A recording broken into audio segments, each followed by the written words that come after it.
Hello guys, welcome to Exam Focus by Saurabh. On your request, today I am uploading some of the English questions of DMRC. तो जो questions आएंगे surely इसी तरह के question आएंगे, ये तो कंफर्म है।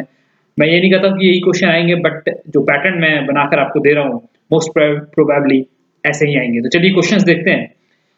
Choose correct preposition to fill the gap. तो प्रिपोजिशन क्या होता है? प्रिपोजिशन होता है relation between noun and pronoun. जो वर्ड बताए उसे कहते हैं प्रिपोजिशन। जैसे कि एक एग्जांपल आप सुन लीजिए, सी स्वैम अक्रॉस द लेक। तो स्वैम अक्रॉस, अक्रॉस जो वर्ड आएगा वो प्रिपोजिशन होगा। तो इसी तरीके से जो क्वेश्चन है, the income derived dash the ownership of land is commonly called rent. तो आप इस क्वेश्चन को यहाँ पर पॉज करके पहले आप खुद से अटेम्प्ट कीजिए, उसके बाद में आंसर सुनिए। तो हर क्वेश्चन के साथ आप ऐसा ही करेंगे, इससे आपका प्रैक्टिस बेहतर होगा। तो इस क्वेश्चन का जो आंसर होगा, द इनकम डिराइव्ड फ्रॉम। तो फ्रॉम एक प्रीपोजिशन है, तो आंसर होगा from, from the ownership of land. Find the analogy. तो सिमिलैरिटी आपको ढूंढना है। तो सिमिलैरिटी जैसे जो क्वेश्चन है लाइब्रेरी से बुक रिलेटेड है, तो उस तरह से इन ऑप्शन में से क्या होगा, पहले आप अपना आंसर मार्क कर लीजिए जल्दी से। तो इसका जो आंसर होगा, जैसे लाइब्रेरी बुक में हो, बुक्स जो है लाइब्रेरी में होती हैं, उसी तरह एनिमल्स जो हैं जू में होते हैं। तो आंसर होगा zoo is to animal. Find the antonym. Synonym का मतलब होता है सिमिलर मीनिंग वाले शब्द, एंटोनिम का मतलब होता है अपोजिट मीनिंग वाले शब्द। ऑर्डर, ऑर्डर का मतलब होता है कोई किसी चीज को जब सीक्वेंस में रखा हुआ हो, या कोई जो पीपल लॉ फॉलो करते हैं, तो उसे कहते हैं ऑर्डर। तो इसका जो विपरीत मीनिंग होगा वो होगा एनार्की। एनार्की एक ऐसा सिचुएशन होता है जहां पे कोई लॉ नहीं होता, कोई गवर्नमेंट नहीं होती, कोई ऑर्डर नहीं होता। तो इसका अपोजिट मीनिंग वाला शब्द होगा anarchy. Choose the correct word which can be substituted for the sentence. तो देखिए, ऐसे क्वेश्चन सॉल्व करने के लिए कोई ट्रिक नहीं होता है।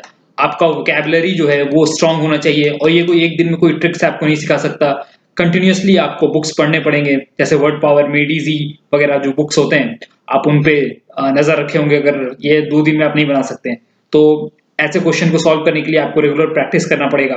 तो एक्सट्रीम ओल्ड है age when man behaves like fool. तो उसे कहते हैं डॉट एज। एक मैन जो है बच्चे की तरह बिहेव करता है, तो एक्सेस एज हो जाने पे तो उसे कहते हैं डॉट एज। उसी तरीके से जो ऑप्शन है इम्बेसिलिटी, इम्बेसिलिटी का मतलब होता है मेंटली वीक। तो इसका मतलब होता है मेंटली वीक, मानसिक रूप से कमजोर हो जाना।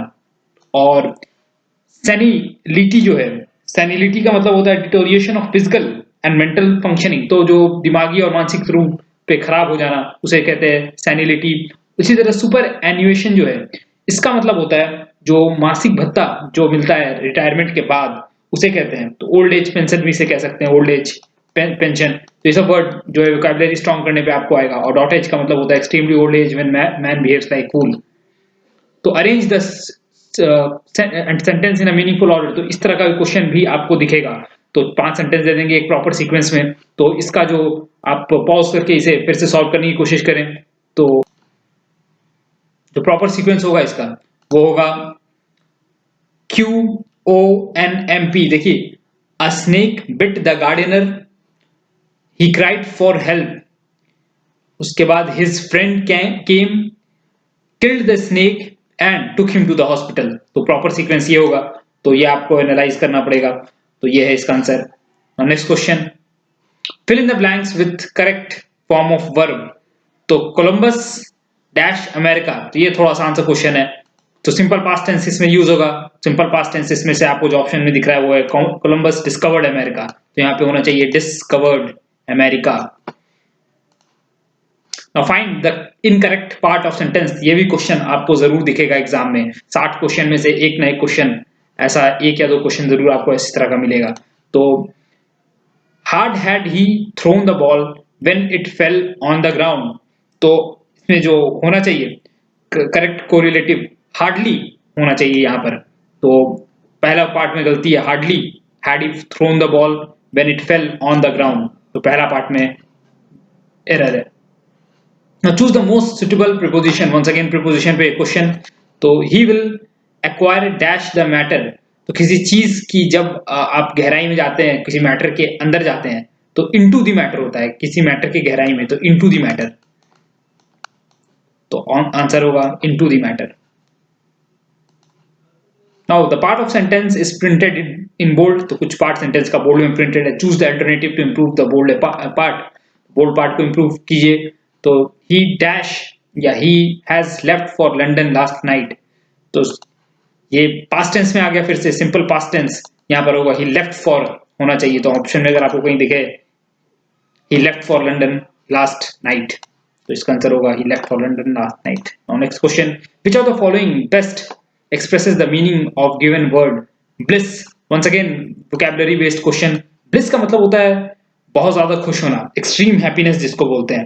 तो जैसे मैं एक एग्जांपल बोलता हूँ, playing cricket is a sheer bliss, तो bliss का मतलब हो गया is happiness, ultimate happiness, तो इसका आंसर होगा happiness।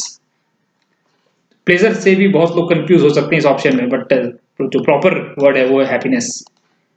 Now, which of the following word is correctly spelled? Once again, vocabulary based question। तो vocabulary अगर आपका strong है तो आपके नंबर surely अच्छे आएंगे इसमें।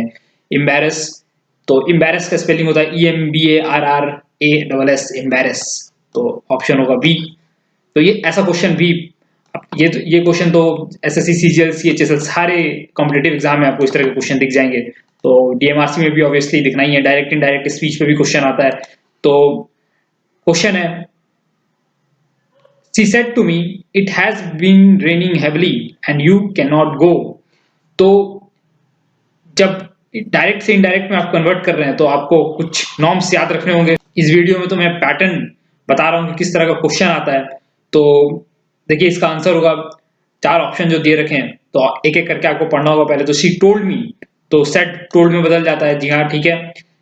It has been raining heavily and you can not go, तो यू आई में बदल जाएगा, और इट हैज बीन, तो इट हैज का हैड में बदल जाएगा, कन्वर्शन जो होता है।